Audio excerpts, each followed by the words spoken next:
Fəxr edirəm Azərbaycan milli qəhrəmanı İbad Hüseynova. Eşq olsun Azərbaycan milli qəhrəmanı İbad Hüseynova. Fəxr edirəm Hüseynov İbadla. Azərbaycanın göynən ürəyi vuran qolu. Keçilmez yolları keçib gəlmisən, düşmanın qanını töküb gəlmisən.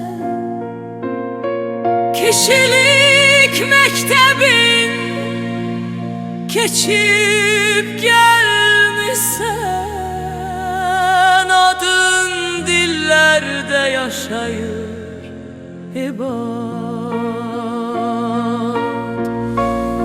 Silinmez izin var zirveli dağda,